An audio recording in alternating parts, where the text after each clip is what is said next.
Foscal, Colombia. Es egresado de Retina y Vitrio de Fundonal, Colombia. Vicepresidente saliente de la Asociación Panamericana de Trauma Ocular y presidente electo de la Asociación Panamericana de Trauma Ocular, ¿verdad? Entonces, para nosotros es un honor tenerlo esta noche con nosotros. Bienvenido, doctor. Muchas gracias, Kenia, por la invitación. Yo creo que ya podemos compartir pantalla, ¿cierto? Sí, por favor.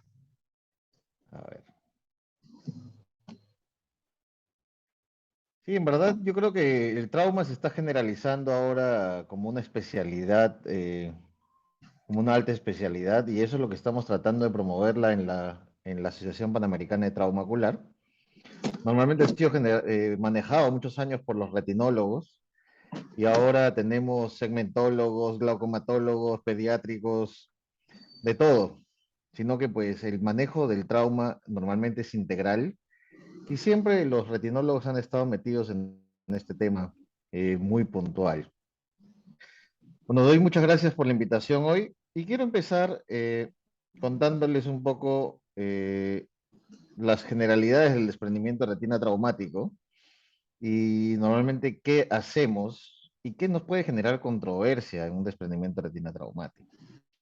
Entonces, el desprendimiento de retina traumático, como lo vemos aquí, es más o menos entre el 10 y el 20% de los desprendimientos de retina. Es una urgencia en oftalmología y se debe actuar para el diagnóstico y tratamiento. Entonces, el tratamiento, como bien saben, de un desprendimiento de retina, dependiendo de si el desprendimiento puede ser focal, es láser, pero hay otros factores que pueden influir en la necesidad de operarlo o no.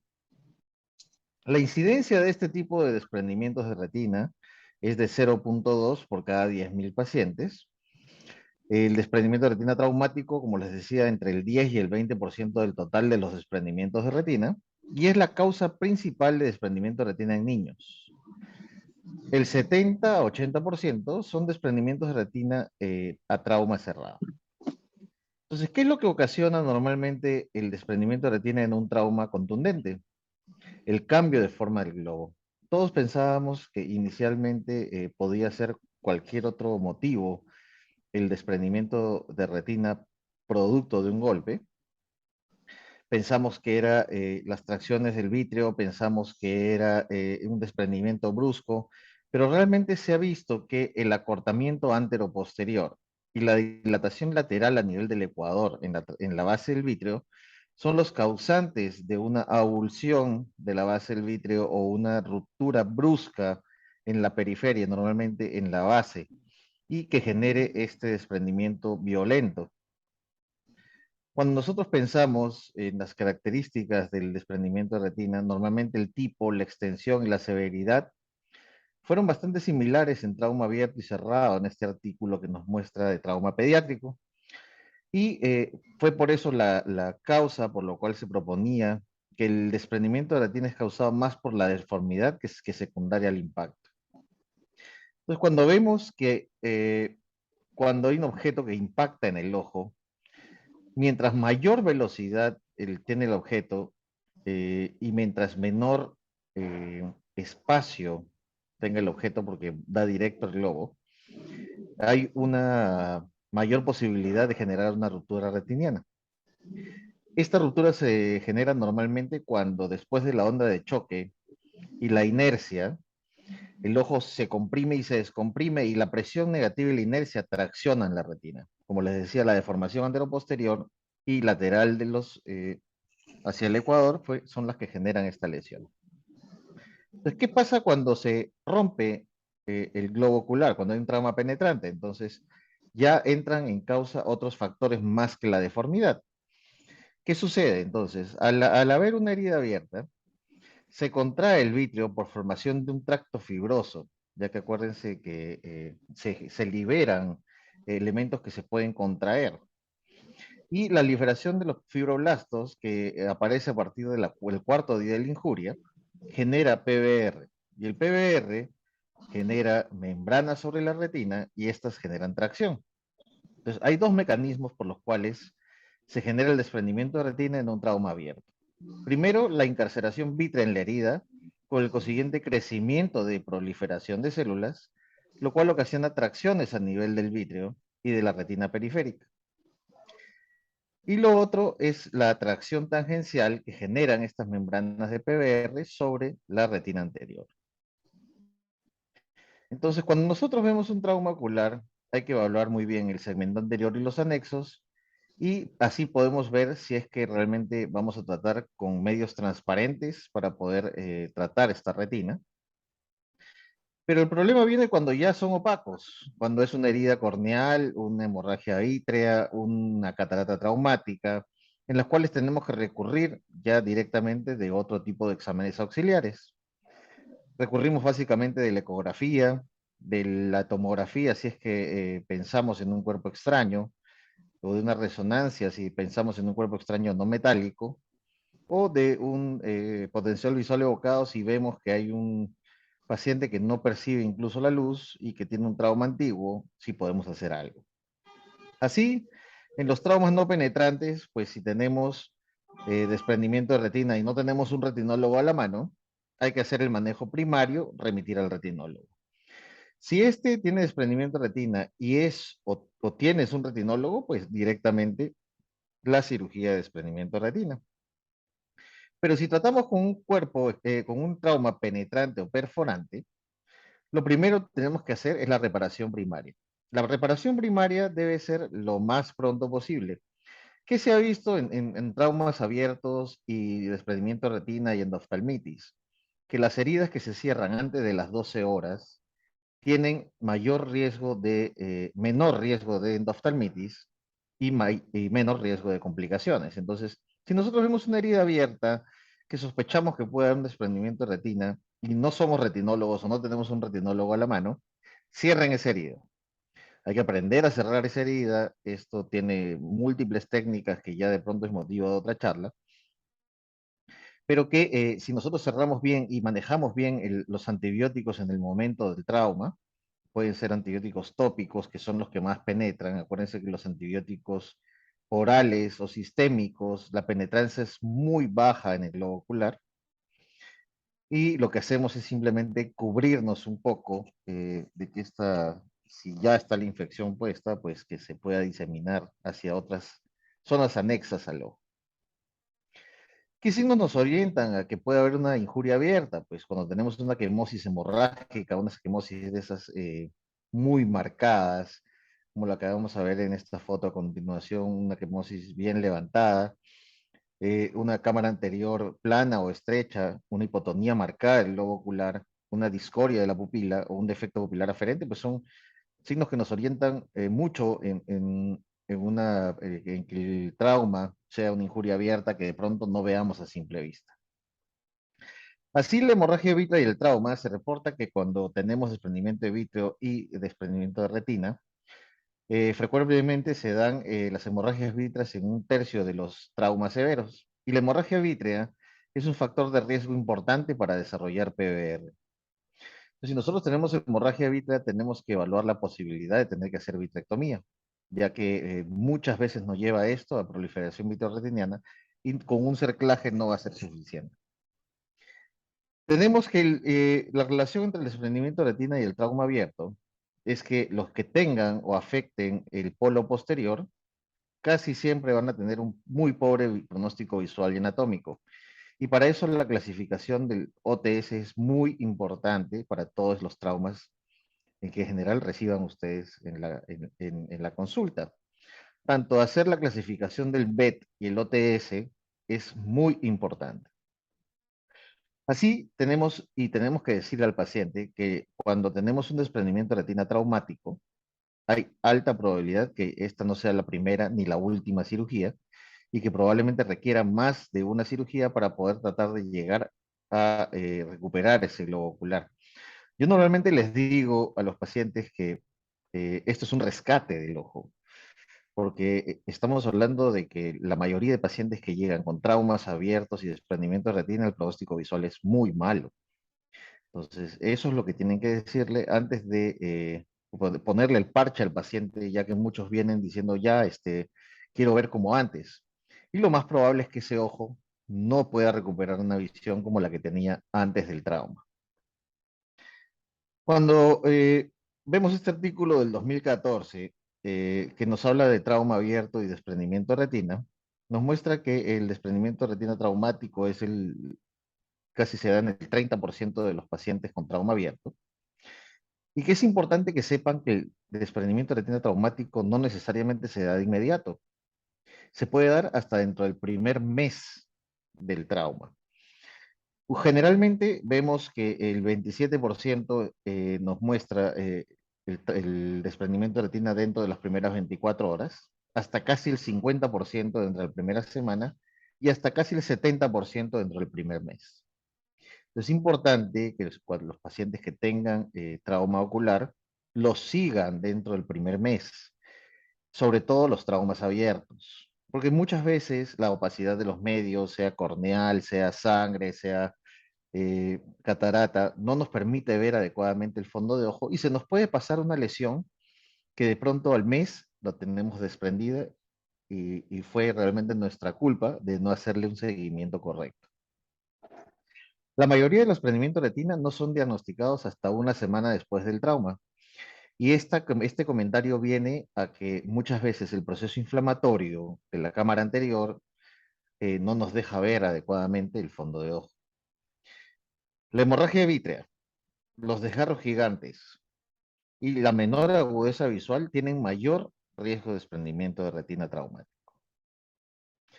Así, cuando hablamos de las lesiones predisponentes a que se desprenda la retina después de un trauma, hablamos que la avulsión de la base vítrea es una lesión patognomónica, o sea, si nosotros encontramos una avulsión de la base del vítreo después del trauma, tengan claro que este paciente con alta probabilidad se le va a desprender la retina. Tenemos que las laceraciones retinianas en la zona de impacto o las zonas de penetración de un trauma abierto se dan por injuria directa de la pared del ojo y podemos hacer dos cosas. Eh, si realmente se ve la lesión, lo que podemos hacer es ponerle láser, pero si ya se despegó la retina, no vamos a poder, el láser no pega. Y si vemos que la lesión es muy grande y la retina está desprendida, pues lo que hacemos normalmente es quitar el epitelio pigmentario de esas lesiones muy grandes para que no generen proliferación vitreoretiniana. Eso se llama una corioretinectomía profiláctica. Estas corioretinectomías profilácticas normalmente las hacen cirujanos de retina que ya tienen cierta experiencia, porque esto tiende a sangrar mucho. Hay que limpiar todo el epitelio pigmentario y cuando uno empieza con esto, normalmente las experiencias son complicadas al principio. Pero hay que hacerlo porque realmente se ha visto que en lesiones muy grandes, en desprendimientos muy grandes, en retinectomías amplias, disminuye la probabilidad de proliferación vitreoretiniana. Los agujeros retinianos periféricos se pueden dar con el tiempo, no necesariamente inmediatamente, sino se pueden dar con el tiempo porque pueden ser necróticos y pueden estar cerca del sitio del impacto.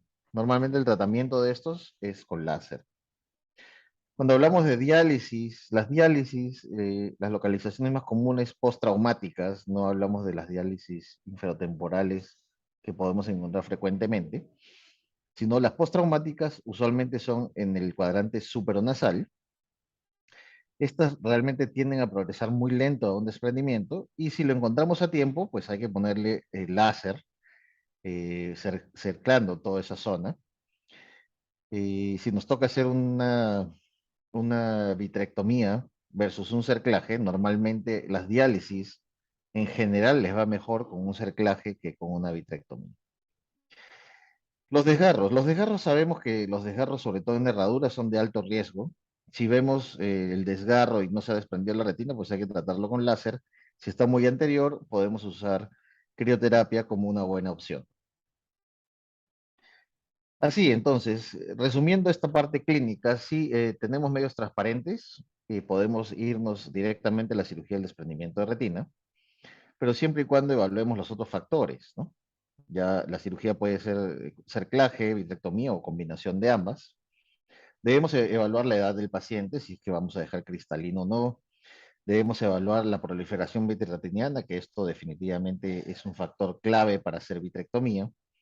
evaluar el tipo de desgarro, la extensión de la hemorragia, si hay fema o no, si hay cuerpo extraño intraocular o no, si hay tejido prolapsado o no, y poder evaluar de acuerdo al puntaje del OTS, que normalmente pues, nos habla de endoftalmitis, desprendimiento de retina cada vez que hay un puntaje de OTS muy bajo. Pues todos esos nos llevan a tomar una decisión final sobre qué tipo de cirugía vamos a hacer. Si vemos los medios opacos, hay que ver la causa de la opacidad. Si es corneal, pues pensar en una trasplante córnea o una queratoprótesis temporal. Hay queratoprótesis temporales que nos pueden ayudar para salvar el momento. Eso podríamos tenerlo como se llama, es una queratoprótesis, como dice su nombre, temporal, y realmente no podemos dejarla de forma permanente. Si nosotros usamos esta queratoprótesis, que la hemos usado en más de una oportunidad, lo que hacemos es poner la queratoprótesis, hacer la cirugía y volver a ponerle la córnea inicial, que muchas veces puede ser una córnea descompensada, puede ser una córnea blanca, pero si no tenemos tejido, es lo que se debe hacer. La cirugía de catarata, evaluar si vamos a hacer una cirugía combinada o no, y básicamente lo que influye aquí es la edad del paciente. En muchos de los casos, la cirugía de catarata es necesaria y sobre todo en traumas penetrantes, ya que casi el 70-80% de los traumas penetrantes tienen afección del cristalino. Así, tenemos diferentes cosas que ver dentro de la cirugía. Vamos a ver primero qué tipo de cirugía le vamos a hacer, si vamos a hacer vitrectomía, si vamos a hacer una retinopexia con banda, si va a ser un segmento, si va a ser completa en 360 grados, si va a ser sectorial, y si vamos a hacer una neumoretinopexia, una combinación de ambas, si vamos a poner gas, silicón pesado, si vamos a hacer una cirugía combinada con catarata, con implante primario o secundario, si vamos a, además de eso, ponerle crío o láser, y qué vamos a hacer para prevenir el PBR. Entonces, todo esto tenemos que evaluarlo antes de entrar a cirugía, para poder tener un mapa de lo que vamos a hacer en el procedimiento. Pero así como tenemos un mapa, las cosas pueden cambiar en la cirugía, ya que muchas veces nos encontramos con cosas que puede que no sospechemos. Y así viene las controversias en el manejo. Y encontré este artículo que me pareció muy interesante para poder discutir las controversias que hasta la actualidad se dan, a pesar de que es un artículo ya de tiempo, es del 99, pero que nos habla de las controversias en el desprendimiento de retina traumático. Y así vamos a hablar de cada una de ellas por separado. El cerclaje. El cerclaje, tenemos que ver si es necesario solo el cerclaje más vitrectomía o solo la vitrectomía sola. En un desprendimiento de retina traumático, nos lleva a controversia, no nos lleva a tanta controversia porque las cosas están bien definidas. Cuando nosotros vemos un desprendimiento de retina que no es traumático, normalmente puede haber una discusión clara entre si hago un cerclaje solo o si hago una vitrectomía sola, pero normalmente cuando hablamos de desprendimiento de retina traumático, o hablamos de vitrectomía sola o hablamos de vitrectomía más cerclaje. ¿Por qué? Porque la mayoría vienen con sangre, la mayoría vienen con trauma abierto, la mayoría vienen con catarata traumática, con heridas de la córnea. Entonces, el cerclaje general, de hecho, sirve para reducir el diámetro ecuatorial y disminuir la tracción en el vítreo. Entonces, disminuimos las tracciones AB externo. La vitrectomía lo que hace es reducir las tracciones AB interno. Entonces, realmente, si nosotros vemos un desprendimiento de retina de un trauma contuso, ¿será necesario en una vitrectomía sin complicaciones ponerle un cerclaje? ¿Será necesario ponerle un cerclaje en un trauma abierto? Y si es abierto y hay incaseración vitrea en la herida, ¿lo hacemos? Entonces, cuando vemos los artículos que nos muestran esto, hay diferentes artículos que ya lo han discutido. Entonces, hay muchos artículos que nos hablan de que poner un cerclaje profiláctico en una herida abierta es beneficioso para los pacientes. Y así vemos que normalmente tienen incluso un resultado final y anatómico mejor. y se ha visto que hay una menor tasa de redesprendimiento de retina. Entonces, si ponemos cerclaje o no en un paciente que le vamos a hacer vitrectomía, la respuesta es sí. Si nosotros tenemos un desprendimiento de retina traumático, es mejor poner un cerclaje en 360 grados con una banda 41 o una 240, aún cuando no exista un desprendimiento de retina tan marcado. ¿Por qué? Porque esto disminuye las tracciones de la base vítrea, ¿correcto? Y esto nos va a disminuir la posibilidad que en un futuro se pueda generar un redesprendimiento por una contracción del vítreo en otra zona. Cuando hablamos de cuerpo extraño intraocular, la controversia en trauma penetrante o perforante, en qué momento sacarlo, primero tenemos que confirmar el cuerpo extraño intraocular. Y acuérdense que si tenemos un cuerpo extraño intraocular metálico, no podemos hacerle una resonancia al paciente. Tenemos que pensar en una tomografía, en una TEM, una TAC. Y si pensamos en un cuerpo extraño que es orgánico, si es vegetal, si es contaminado, y si vemos signos claros de que está inflamado el ojo por dentro, tenemos que pensar en una vitrectomía temprana. ¿Por qué? Porque las endoftalmitis no nos se van a esperar. Y si son hongos, como un cuerpo extraño vegetal, si es una pseudomona, en menos de 24 horas ese ojo se va. Lo he visto porque he tenido pacientes que incluso vienen un sábado y te dicen ya, y cuando nosotros estamos tratando de programarlo, el paciente se pierde y viene el lunes con el ojo perdido. Sin córnea, con una endoftalmitis horrorosa, porque son así este tipo de traumas. Entonces, hay que tener claro de que estos pacientes deben hacerse lo más pronto posible cuando tengan cuerpos extraños vegetales, cuerpos extraños contaminados de algún tipo, o si tenemos signos tempranos de endoftalmitis. No esperen. El tiempo de extracción del cuerpo extraño es controversial en muchos de los casos, pero sobre todo es controversial en aquellos que son heridas limpias, que no hay un signo claro de una endoftalmitis o de una inflamación muy severa. Esto se vio en los pacientes de la guerra con Irak.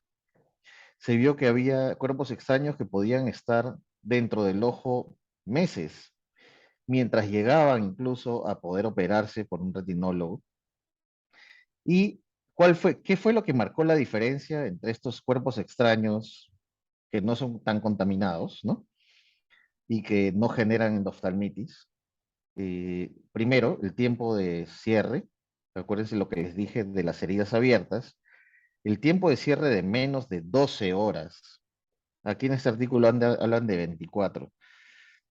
Pero cuando hablamos de menos de 12 horas, el riesgo de endoftalmitis se reduce de forma importante. Si les ponemos antibióticos sistémicos y tópicos de forma rápida, realmente se ha visto que también reduce el riesgo de que este paciente termine en una endoftalmitis. Entonces ya podemos nosotros sentarnos a programar al paciente de un desprendimiento de retina sin el riesgo importante de que pierda el ojo en los siguientes días. Así, los antibióticos profilácticos. Entonces, ¿para qué nosotros ponemos antibióticos y cuándo los ponemos en caso de un desprendimiento de retina traumático con un cuerpo extraño? Sin cuerpo extraño, si es penetrante, qué tipo de cuerpo extraño tuvo. Entonces, la tendencia actual, debido a que nosotros pensamos que todo absceso drenado es un absceso curado, tenemos que sacar el vítreo. La vitrectomía temprana cada vez es una tendencia mayor en los desprendimientos de retina traumáticos. ¿Qué hacemos normalmente nosotros? Consideramos una vitrectomía temprana con antibióticos. Si hay endoftalmitis, cuerpo extraño intraocular, como les decía, vegetal o con signos inflamatorios. Y nosotros además pensamos, o lo hemos hecho, y cada vez es una tendencia que la impusieron los japoneses, en poner yodo povidona diluida en la solución de irrigación. La iodopoviona diluida, tal y como la presentan aquí en este artículo, diluyendo a una dilución de 1.25% en 0.1 mililitros y que se pone a la solución de irrigación, ha visto una reducción en la tasa de endoftalmitis sin hacer daño en la retina. Entonces, lo que se hace es una dilución, ¿no?, de la iodopoviona al 10%, sacando 0.1, diluyéndolo en 0.7 mililitros, llevándolo a una solución de 0.8 y esto inyectándolo a la solución de irrigación de la vitrectomía. Cuando hablamos de vitrectomía en desprendimiento de retina traumático, acuérdense que las máquinas de vitrectomía han ido cambiando con el tiempo. Entonces, cuando hablamos de 1972, 80, estamos hablando de que son vitreófagos de una tecnología muy antigua, ¿no? Entonces, en la actualidad, los vitreófagos nos permiten ver muy bien, nos permiten hacer una cirugía relativamente rápida, muy segura, sin mucha tracción.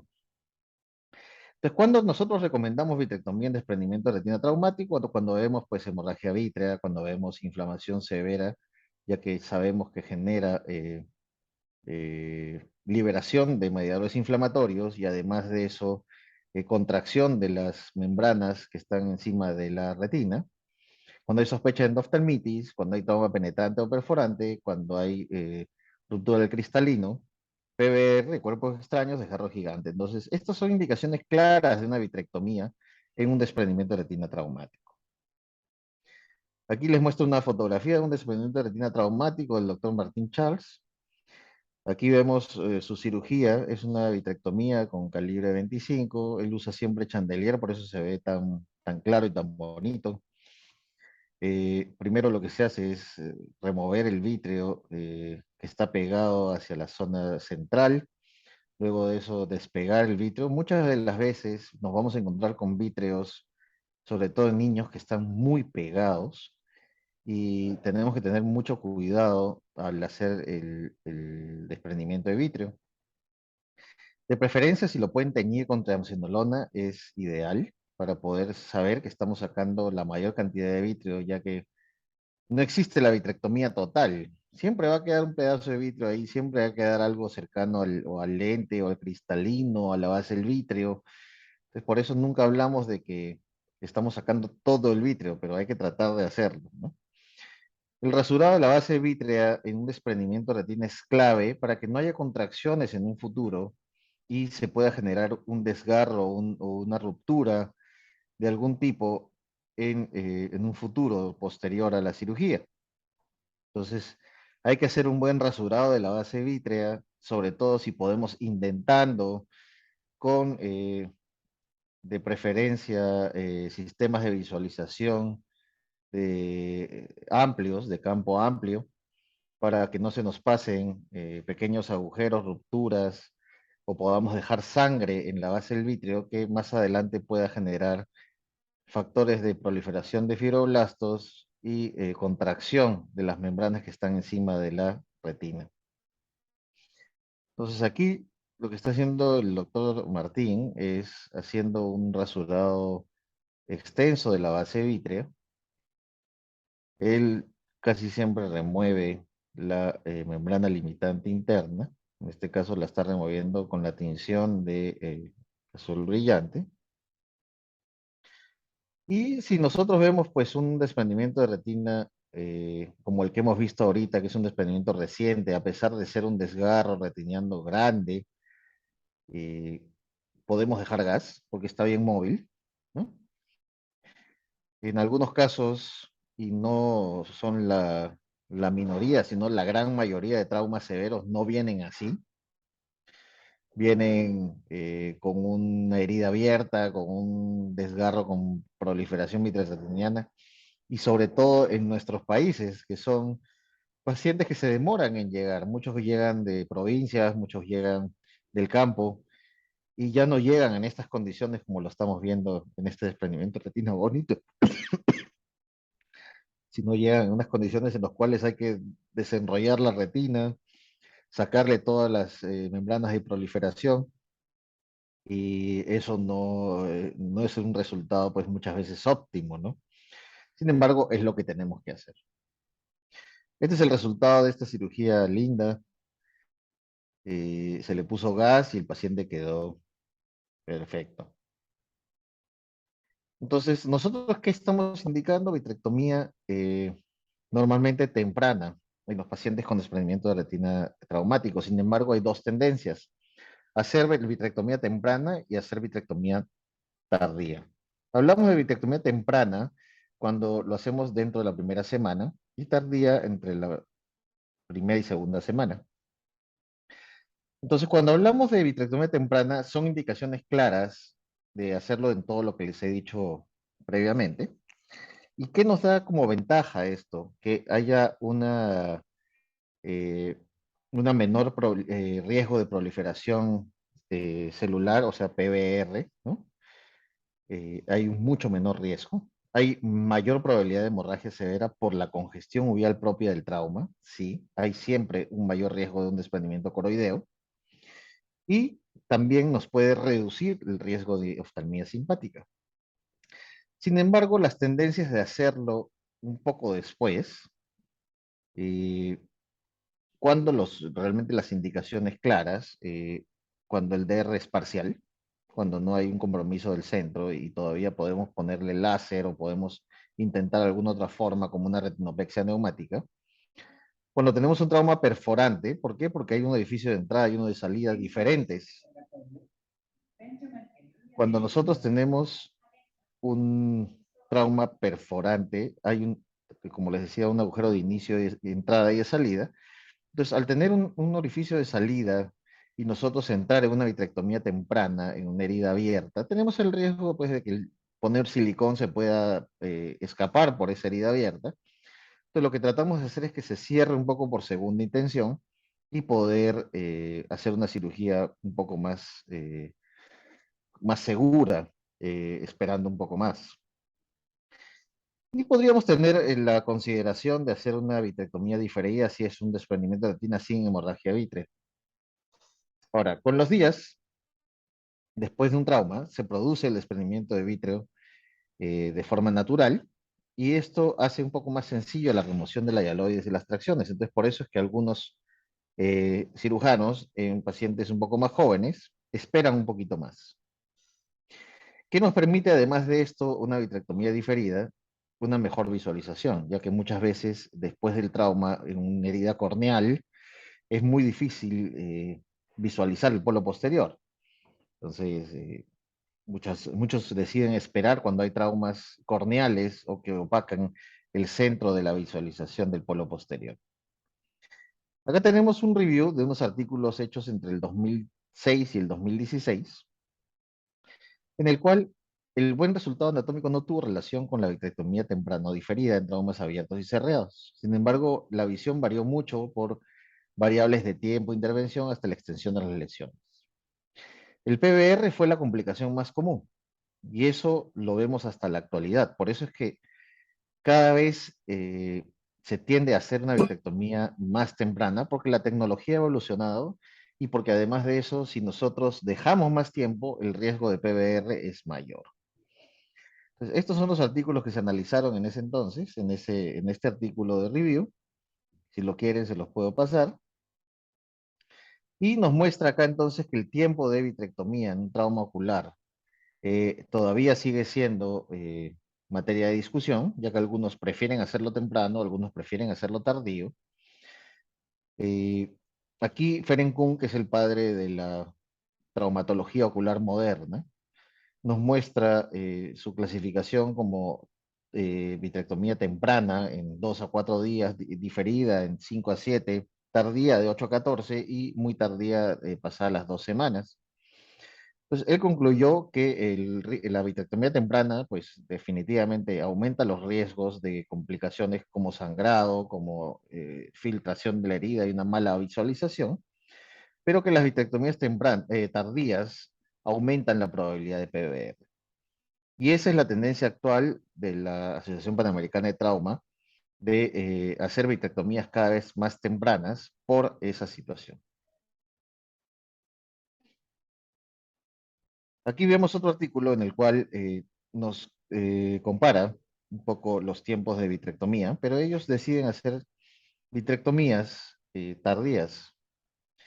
¿Por qué? Porque, pues, como les decía, el desprendimiento de vítreo es más fácil, hay menos riesgo de hemorragia, y mientras tanto, la vitrectomía temprana sigue teniendo cada vez más seguidores. ¿En qué momento ponemos aceite de silicón? Aceite de silicón siempre va a tener lugar en un desprendimiento de retina traumático, porque normalmente, como les decía, son casos muy difíciles. Mientras más posterior más posterior la lesión retiniana o el trauma, si es perforante hacia el polo posterior, pues siempre va a ser preferible usar silicón. Como ventaja, eh, nos da una superficie aséptica, ¿no? Las bacterias no se multiplican en el silicón. Previene un desprendimiento de la retina, un desplazamiento de la retina en la zona de ruptura o isquemia, y mantiene una cavidad vítrea para el seguimiento bastante transparente. Entonces, si nosotros le ponemos silicón, va a ser mucho más fácil verlo a la semana, al cuarto día, al quinto día, y poder identificar una lesión nueva. Sin embargo, cuando tenemos gas, muchas veces es un poco más difícil de ver a los pacientes cómo van evolucionando, y a veces nos damos con sorpresas de que, digamos, al segundo, tercera semana, de pronto el gas se va reabsorbiendo y tenemos una lesión abajo porque se redesprendió la retina. Entonces, con el silicón no va a pasar eso. Y las tendencias son claras, ¿no? Debemos aplicar la sustancia correcta de acuerdo a lo que veamos en nuestro intraoperatorio. La desventaja, como sabemos, es que el silicón necesita retirarse. Y sí, si nosotros estamos pensando en que hay que usar aceite de silicón, usémoslo si lo necesitamos. Y eso es claro. Entonces, entre el silicón de 1000 y 5000, si hubo alguna diferencia, pues realmente no hubo ninguna diferencia entre los resultados anatómicos de 1000 y 5000. Así que realmente es lo único que los vemos es que es más difícil de sacar el de 5000. Normalmente y personalmente uso yo el de 1000 para todo. Aquí vemos una ruptura bien posterior de la retina luego de un trauma contuso por un asalto con un puño. Un paciente joven con una visión de 20/200. Miren cómo esa lesión en el polo posterior con una ruptura coroidea y una lesión, un desgarro lineal en el polo posterior, levantan toda la retina posterior. Este tipo de lesiones son las que peor pronóstico visual tienen. Realmente a este paciente lo operaron, le hicieron vitrectomía, le pegaron la retina en esa zona, pero realmente su visión a recuperar fue muy pobre, ¿no? Llegó a recuperar 20/400 ese paciente. El cristalino, cuando lo reemplazamos en una cirugía de desprendimiento de retina traumático, podemos reemplazarlo en esa misma cirugía o podemos hacer un implante secundario en una segunda cirugía. La gran mayoría prefiere hacerlo en un implante secundario, pero ¿cuál es la ventaja realmente de colocarlo en una primera cirugía? Porque esto es parte de las controversias. Entonces, si nosotros decidimos colocar el lente intraocular en la primera cirugía, pues vamos a tener una rehabilitación visual temprana y solo vamos a hacer una cirugía en algunos de los casos, en los casos que se le ponga gas. Entonces, hay ciertas ventajas de ponerlo de forma primaria. Sin embargo, si la mácula está desprendida, si hay una endoftalmitis o si hay un cuerpo extraño intraocular, de pronto ponerlo en una primera instancia no es el momento adecuado. Así, ¿qué desventaja tenemos de colocarlo en una primera cirugía? Pues claro, hay un riesgo de aumento de inflamación y si la retina está desprendida, pues, en el centro de la retina, vamos a tener una falla en el cálculo del poder del lente. Personalmente hago implantes secundarios, implantes primarios muy, muy pocos, a menos que sea un paciente que le pusimos gas y que la mácula estaba on, se podría pensar en en una cirugía de lente ocular primario, pero si no, prefiero mil veces hacerlo en una segunda intención porque nos permite una mejor visualización de la retina, el hecho de no tener un lente intraocular en la cirugía, nos permite eh, poder hacer, si es necesario, poderle quitar el silicón igual en una segunda intención y poner el lente intraocular en esa misma cirugía. Entonces no nos va a afectar mayor cosa si es que tenemos que hacer eso, ¿no? El desprendimiento coroideo hemorrágico traumático que se asocia a un desprendimiento de retina tiene un pronóstico visual y anatómico muy malo. Aún así, las técnicas de cirugía vitreoretiniana han mejorado, los pronósticos anatómicos y visuales son muy malos. Entonces, cuando ustedes tengan un desprendimiento de retina traumático, que no vean el polo posterior, siempre hagan una ecografía. Porque si hay un desprendimiento de retina, un desprendimiento coroideo hemorrágico, el pronóstico es muy, muy malo. Ahora, hacer una cirugía de desprendimiento coroideo hemorrágico es muy difícil en general porque hay que drenar con los trócares sangre que está debajo de la coroides y muchas veces es complicada porque la sangre está coagulada, la sangre no tiende a salir muy rápido y tienes que ponerlo exactamente el trócar donde está este desprendimiento hemorrágico para que pueda salir. Y para eso tienes que ejercer presión en la parte de adelante. Y si tu ojo no está bien cerrado, la presión simplemente va a salir pues, líquido por las heridas, va a salir silicón por las heridas, va a salir PFC por las heridas y va a ser más complicado la cirugía. Si llegamos a hacerla, la recomendación es esta, poner un mantenedor de cámara anterior o viscoelástico para mantener una presión elevada intraocular, poner perfluorocarbono, hacer un drenaje externo y dejar silicón. Así, en algunos casos se ha pedido hacer con drenaje dejando perfluorocarbono por 15 días, que es lo que se ha estado haciendo en varias partes del mundo. Hacer una cirugía, como es un desprendimiento de retina muy complicado, con proliferación vitroretiniana y hemorragias coroideas, se ha dejado perfluorocarbono eh, para planchar la retina durante 15 días, manteniendo al paciente boca arriba, y en una segunda cirugía retirar el PFC y poner silicón. Esto lo ha estado haciendo Hugo Campo, Juan David Arias en Colombia. Yo personalmente tuve un caso, no me fue bien, y realmente las agudezas visuales son muy malas. Miren estos casos descritos aquí. Tienen 9 casos, de los cuales pasaron de percepción de luz a 20/200, 20/2000, la gran mayoría.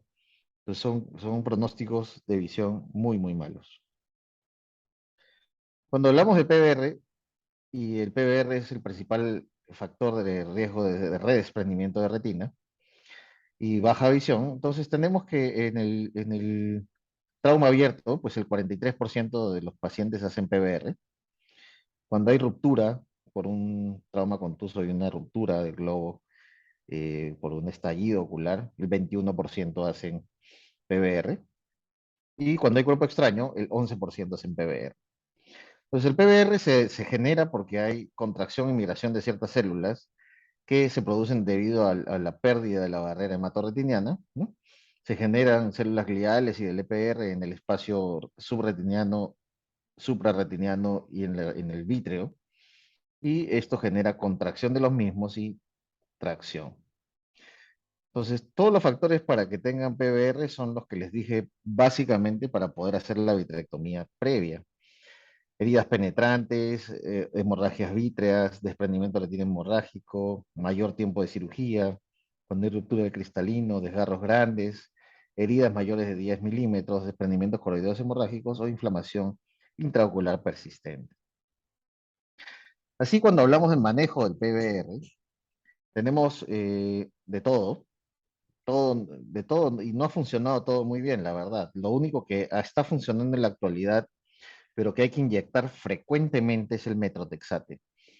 El metrotexate diluido está funcionando para muchos de los casos de PBR y aparentemente puede ser el futuro de los casos de PBR, no solo de DR traumático, sino de todos los PBRs que veamos en la consulta. Se intentó triamcinolona, se intentó 5-fluorouracilo, mitomicina, corticoides, y todos funcionaron muy parcialmente. Cuando hablamos de PBR, pues es entrar a sacar esas membranas de proliferación vitreoretiniana, hacer un rasurado de la base vítreo cuando hay PBR anterior, y la corioretinectomía profiláctica es la que tiene un gran rol aquí. Aquí tenemos un caso de un paciente de 49 años que llega en PL con dolor en el ojo izquierdo porque le pusieron una aguja de acupuntura en el ojo. Y este paciente terminó con un PBR severísimo. Sin embargo, fue tratado con metrotexate, eh, fue tratado con triamcinolona y después metrotexate.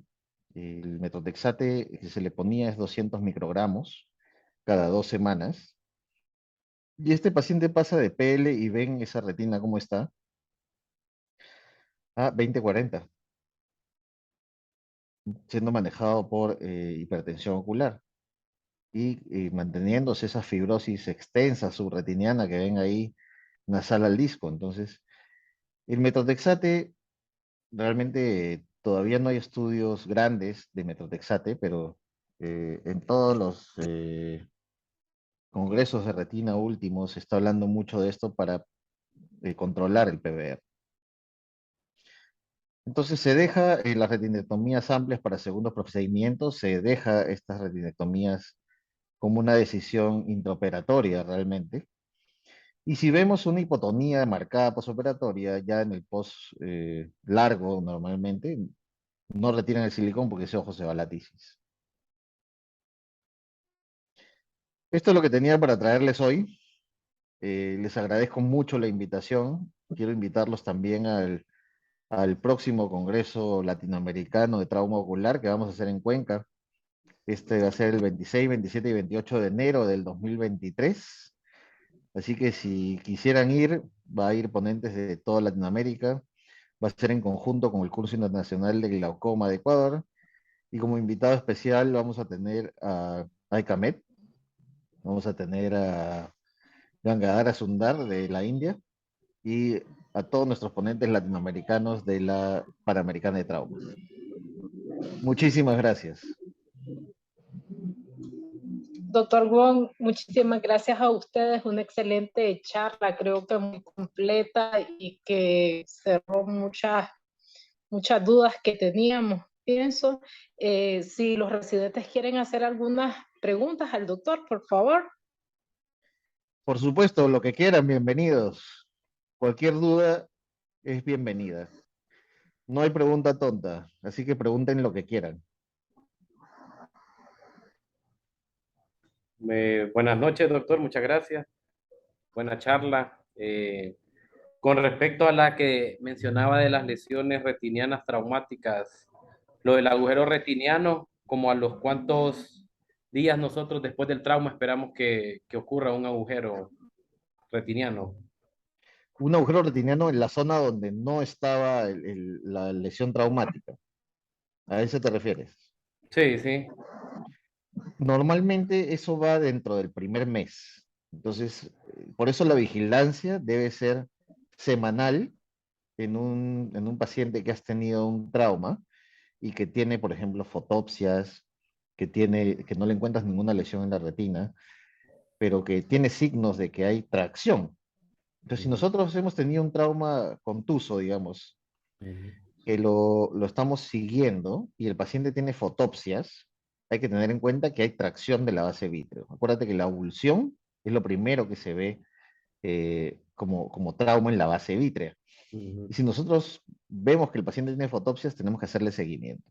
Lo podemos ver dentro del primer mes en la gran mayoría de los casos. Ahora, puede que suceda que viste una zona que parecía un blanco sin presión y era una contusión retiniana, que acuérdate que se genera un poco por isquemia, y que se genera un agujero atrófico en la mitad. Eso también sucede.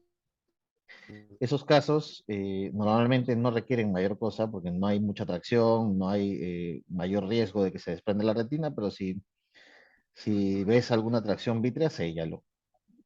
Le doy un láser focal. Exacto. Un láser focal en esa zona, si es que ves tracción en el vítreo después de un tiempo, ¿no? Ah, bueno. Y con respecto al yodo, yodo-povidona se ponía dijo en la irrigación y al momento de hacer la vitrecto pasa el yodo ahí. Así es. Se vio que eso no genera mayor tema por la dilución que tiene, porque es al 1,25%. Ah, Entonces, tomas la iodopovidona al 10%, que generalmente es la que usan para limpiar, la diluyes en una jeringa, en 8, y le inyectas 0,1. Es poquito lo que le inyectas, pero es exagerado lo que se ve sí, la tinción, ¿eh? Se ve todo amarillo. Sin embargo, ya saben que eso sí, ahí se no es miraba algo que que era. vaya... ¿Ah? Ujú. Sí, no es algo que vaya a ser tóxico para la retina. Ya está demostrado en muchos estudios, muchos amigos mexicanos lo están usando, nosotros lo hemos usado en oftalmitis traumáticas y ha funcionado muy bien. Muchas gracias, doctor. Excelente. Eh, Buenas noches, doctor. Muy buena conferencia, doctor. Al final, doctor, solo me quedó una duda sobre el metrotexate que lo comentó. ¿Este lo usa, se inyecta directamente, solo una única dosis o se deja, es un tratamiento que se da por cuánto tiempo o me quedó ahí la duda, no sabía. Sí, es una inyección intravítrea. No, el metotrexate se pone intravítreo, se pone entre 200 y 400 microgramos por vez, entre 0,05 y 0,1, y se pone cada 2 a 3 semanas. Los estudios se han estado haciendo entre 4 y 5 veces. Entonces sí es relativamente frecuente. O sea, vas a ponerle 4 o 5 inyecciones cada 2 semanas, ¿no? Sí. Muchas gracias, doctor.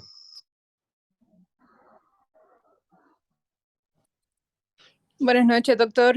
Gracias por su charla. Estuvo espectacular. Yo tengo una pregunta. Según lo que pude entender, cuando habló de una de las probables causas de endoftalmitis, cuando, por ejemplo, tenemos un trauma ocular secundario a un material vegetal, que podría ser, pues podríamos tener una proliferación fúngica. Mi pregunta es, o sea, habló sobre antibióticos sistémicos, pero en este caso, antifúngicos sistémicos, antimicóticos sistémicos, ¿cuál es el que prefiere? Y se prefiere utilizar. Sí, normalmente uno tiene que atacar esto por todos lados, ¿no? ¿Y qué se ha visto? Cuando tienes endoftalmitis, sí hay aumento de la permeabilidad de los vasos a nivel de la retina, ¿ya? Pero en otras condiciones, esos antibióticos antifúngicos no entran al ojo, ¿correcto? Entonces, cuando hay una endoftalmitis o hay una ruptura y hay una inflamación severa, sí llegan a entrar en ciertas concentraciones. Entonces, en cuestión antibióticos, por ejemplo, vamos a tratar las dos cosas, antibióticos y antifúngicos. En cuestión antibióticos, los que llegan a penetrar vía oral, normalmente el que ha tenido mayor penetrancia vía oral es la moxifloxacina. 400 miligramos de Avelox. Entra una vez al día, ¿ya? Cuando hablamos de que vamos a inyectar algo dentro del ojo, que normalmente es Banco-Cefta, que es lo que nos tiende a cubrir muchas de los gérmenes que usamos como bacterias, o que son orígenes de la endoftalmitis como bacterias, también se aprovecha en esa ampolla y se inyecta vía sistémica, ¿no? Endovenoso. Eso es una buena cobertura. Cuando hablamos de antifúngicos, hemos tenido inyecciones de anfotericin B, hemos tenido inyecciones de voriconazol, todas funcionan, pero acuérdate que funcionan específicamente para ciertos tipos de germen, ¿no? El anfotericin B funciona mejor para las esporas y la natamicina y el voriconazol funcionan mejor para las hifas. Entonces, si nosotros queremos hacer una combinación, normalmente lo que se tiene a la mano es anfotericin B, sino que el tema con el anfotericin B es que tiene que estar protegido de la luz. Cuando nosotros ponemos anfotericin B, tiene que ser una dilución. También es una dilución que está en todos los manuales y solo se lo puedo alcanzar. No lo tengo a la mano, pero el resto de la anfotericin se lo ponen endovenoso. ¿Qué hemos dado vía oral de antifúngicos? Realmente ninguno funciona muy bien, porque el hongo sí es una cosa que si no lo tratamos ahí, los antifúngicos sistémicos es simplemente para que no se esparza la infección. Sí. Normalmente quedamos onatamicina en gotas, onatamicina funciona bastante, como te digo, para las IFAs. Yo he inyectado boriconazol muchas de las veces, cuando no tengo anfotericin B, las veces que se pueda, ¿no? Y sistémico lo dejo de manejo usualmente del infectólogo, pero normalmente les ponen anfotericin B. Ok, gracias, doctor. Y otra pregunta.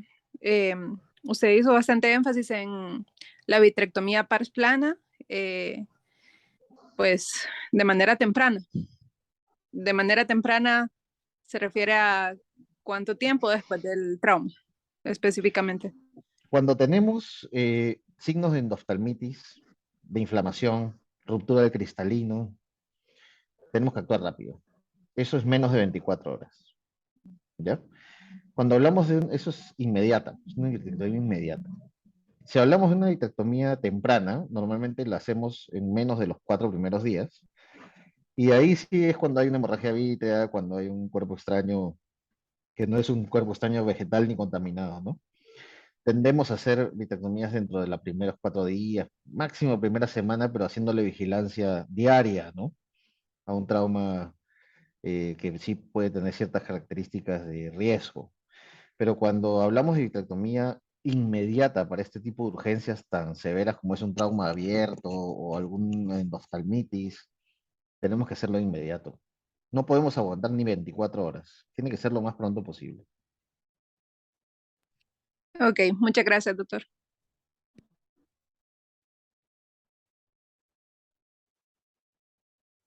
Ahora, te lo digo, sí, porque tuve un caso de hace poco.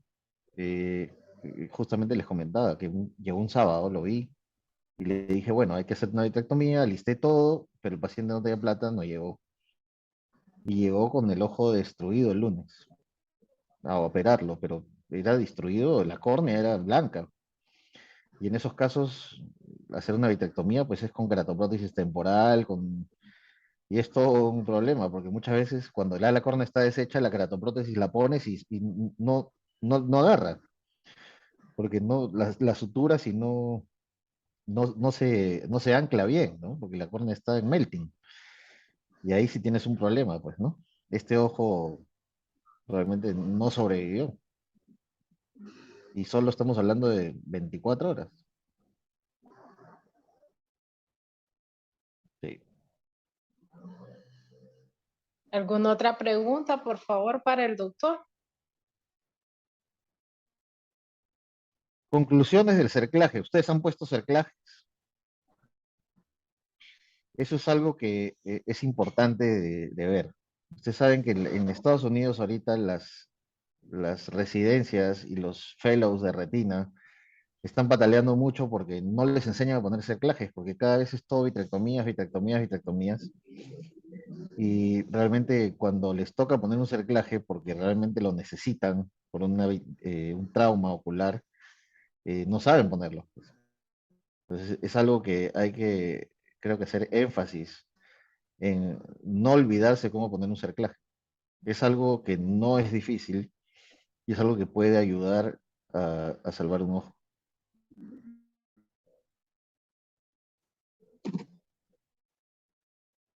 Seguro que sí. ¿Alguna otra duda, pregunta, chicos?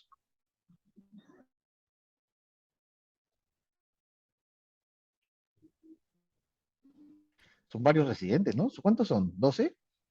Son 12 residentes, pero creo que Muy bien. están tímidos, doctor. Es que ya nos dio todo el doctor, ya. Ya dijo Ah, todo, muy ¿verdad? buena, Realmente muy buena charla. Sí, lo el dio tema era, así. El tema era entendible. las controversias, porque realmente, finalmente el manejo es quirúrgico, ¿no? Si no, pues, cuando pones silicón, cuando pones gas, cuando pones un cerclaje, si lo pones o no, operas la catarata, sí o no. Yo creo que son cosas bien puntuales, ¿no? Y son cosas que aprenden y llévense nomás. De cada charla a uno se le queda el 10%. Entonces, llévense ese 10%. Si tienen un trauma penetrante, trátenlo rápido, ciérrenlo rápido. Si no tienen un retinólogo a la mano, mándenlo, cierren primario, antibióticos y mándenlo. Tiene un cuerpo extraño, háganle sus exámenes y vean si realmente tiene signos de endoftalmitis. Si no, pueden diferirlo y seguirlo un poquito. Pero si tiene signos de endoftalmitis, inflamación, algo, trátenlo al toque, porque si no se puede perder ese ojo. Esas Gracias, son doctor. las conclusiones de esta charla. Muchas gracias, doctor. Muchas gracias. De los traumas penetrantes también. Hola.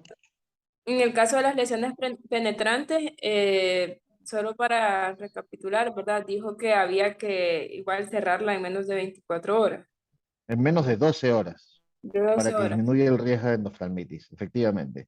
Ujú. En eso fue, los riesgos de endoftalmitis en otros estudios eran las heridas de más de 10 milímetros. Las heridas grandes tienen más riesgo de endoftalmitis. Las heridas contaminadas, evidentemente, también. Las de cierre diferido, o sea, las que se quedan abiertas mientras el paciente llega de donde está. Y no son cubiertas por antibióticos, las que no usan antibióticos.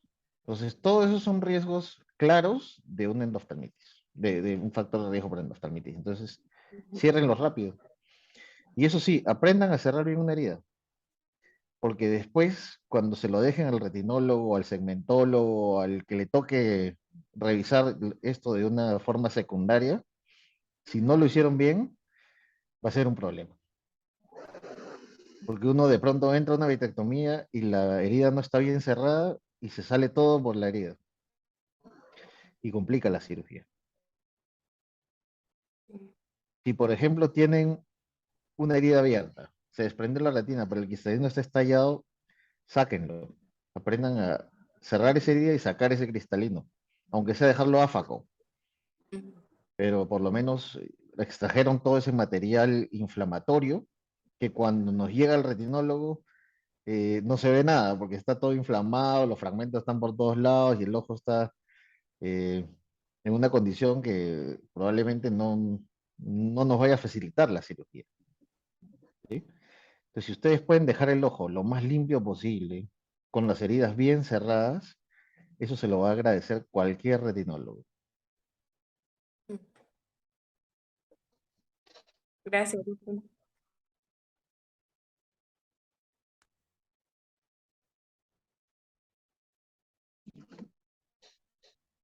¿Alguna Bueno, ¿alguna pregunta otra más? pregunta?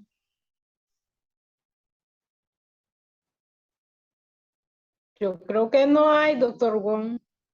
Queridísimos, los invito a la próxima charla que vamos a dictar ahorita, bueno, que va a dictar la APEC.